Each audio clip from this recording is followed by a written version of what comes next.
अध्याय 15 पुरुषोत्तम योग। भगवान ने कहा जाता है कि एक शाश्वत अश्वत्थ वृक्ष है जिसकी जड़ें तो ऊपर की ओर हैं और शाखाएं नीचे की ओर तथा पत्तियां वैदिक स्तोत्र हैं।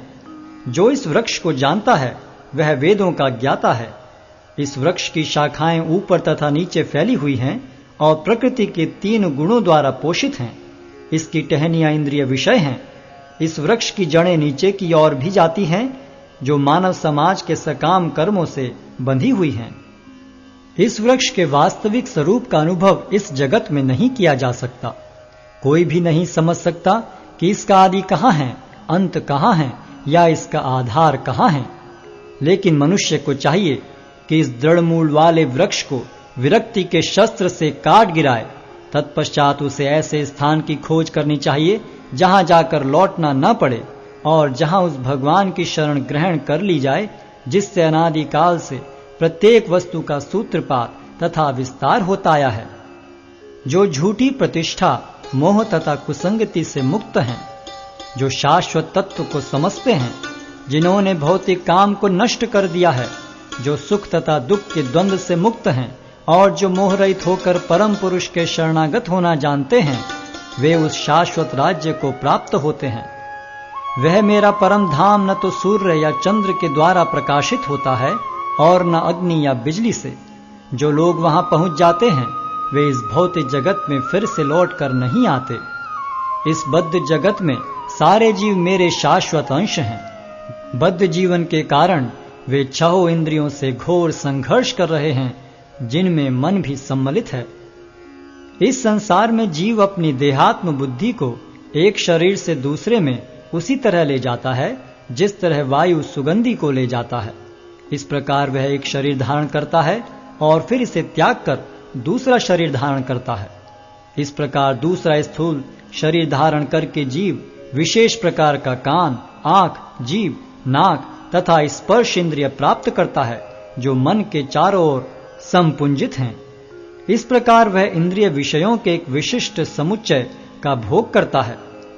मूर्ख न तो समझ पाते हैं कि जीव किस प्रकार अपना शरीर त्याग कर सकता है, न ही वे यह समझ पाते हैं कि प्रकृति के गुणों के अधीन वह किस तरह के शरीर का भोग करता है। लेकिन जिसकी आंखें ज्ञान में प्रशिक्षित होती हैं वह यह सब देख सकता है। आत्म साक्षात्कार को प्राप्त प्रयत्नशील योगी जन यह सब स्पष्ट रूप से देख सकते हैं। लेकिन जिनके मन विकसित नहीं हैं और जो आत्म साक्षात्कार को प्राप्त नहीं हैं, वे प्रयत्न करके भी यह नहीं देख पाते कि क्या हो रहा है। सूर्य का तेज जो सारे विश्व के अंधकार को दूर करता है मुझसे ही निकलता है। चंद्रमा तथा अग्नि के तेज भी मुझसे उत्पन्न हैं। मैं प्रत्येक लोक में प्रवेश करता हूँ और मेरी शक्ति से सारे लोग अपनी कक्षा में स्थिर रहते हैं। मैं चंद्रमा बनकर समस्त वनस्पतियों को जीवन रस प्रदान करता हूँ। मैं समस्त जीवों के शरीरों में पाचन अग्नि हूँ और मैं श्वास प्रश्वास में रहकर 4 प्रकार के अन्नों को पचाता हूँ। मैं प्रत्येक जीव के हृदय में आसीन हूँ और मुझसे ही स्मृति, ज्ञान तथा विस्मृति होती है। मैं ही वेदों के द्वारा जानने योग्य हूँ। निस्संदेह मैं वेदांत का संकलन करता तथा समस्त वेदों का जानने वाला हूँ। जीव 2 प्रकार के हैं, च्युत तथा अच्युत। भौतिक जगत में प्रत्येक जीव च्युत होता है और आध्यात्मिक जगत में प्रत्येक जीव अच्युत कहलाता है।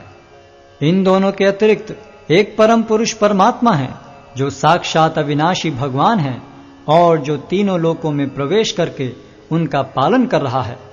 चूंकि मैं क्षर तथा अक्षर दोनों के परे हूँ और चूंकि मैं सर्वश्रेष्ठ हूँ, अतएव मैं इस जगत में तथा वेदों में परम पुरुष के रूप में विख्यात हूँ। जो कोई भी मुझे संशय रहित होकर पुरुषोत्तम भगवान के रूप में जानता है वह सब कुछ जानने वाला है। अतएव हे भरत पुत्र, वह व्यक्ति मेरी पूर्ण भक्ति में रत होता है। हे अनघ, यह वैदिक शास्त्रों का सर्वाधिक गुप्त अंश है जिसे मैंने अब प्रकट किया है। जो कोई इसे समझता है वह बुद्धिमान हो जाएगा और उसके प्रयास पूर्ण होंगे।